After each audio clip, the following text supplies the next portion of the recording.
Ayman Khan here, 4 seconds out with a warm-looking Johnny Nelson. And your camera debut as well. That's it, You're Johnny. a handsome fella. Look at that. Look at this man.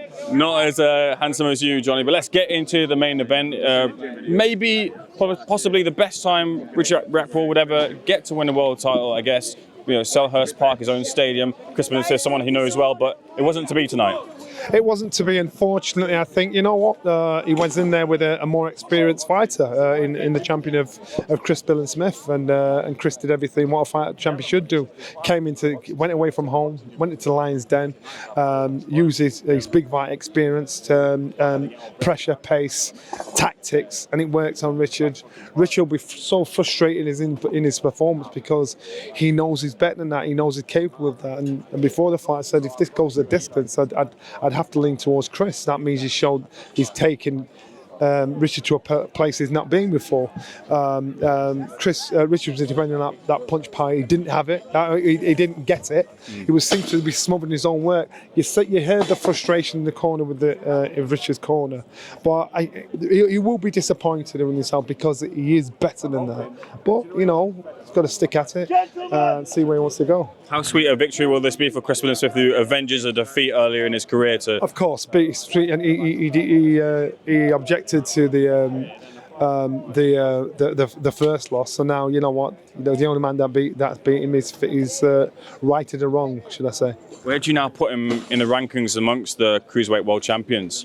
You know what? Now there's possibilities of unifications for the WBA. That's what they're talking about. So these fights could happen, and if they do happen, you know, that's when the conversation can be had. That's how it should be. With the flashy nature of Ben Whittaker, what will happen now? Because he, I guess, maybe didn't dispense of Aaron Yecker early, the criticism will come flying and flying and flying. He got the job done. He got the job done. So, regardless, first time he did a 10-rounder, so I'm happy for him. And so, as far as I'm concerned, he's onwards and upwards. Move on. Just get your thoughts on a couple of other things. First of all, the WBC have now changed their rankings up. They've put obviously Usyk as the heavyweight champion of the world, of course. Then Joshua, #1. Tyson Fury, #2. Agree with those rankings? I don't know what they're reading it on, but you know what? It's these governing bodies they change the rules to suit. So I'm trying to know what they're basing it on. You know, they're probably looking at past performances.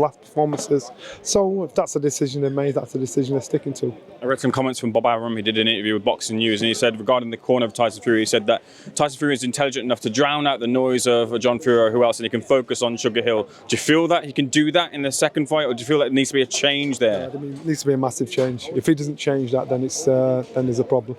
There needs to be a massive change. Very lastly, just talking about Dubois and Joshua potentially happening towards the end of the year. Mentality has been a key thing in the Dubois camp, and he's now shown and proven that maybe he has that mentality. For a fighter, what does he need to do to raise his game to compete with Joshua? He needs the experience, and Joshua's been through it all. He's not gonna. You can't buy, borrow, pretend to have experience, and he hasn't got the experience, as far as I'm concerned, to beat Joshua. That's all it's down to. Did you see the TMZ article saying that Mike Tyson wants an exhibition with Joshua? Yeah, you know, it's just hype, man. It's just hype. It's publicity. That's how it is. Cheers, Johnny. Much appreciated. Thanks for 6 out.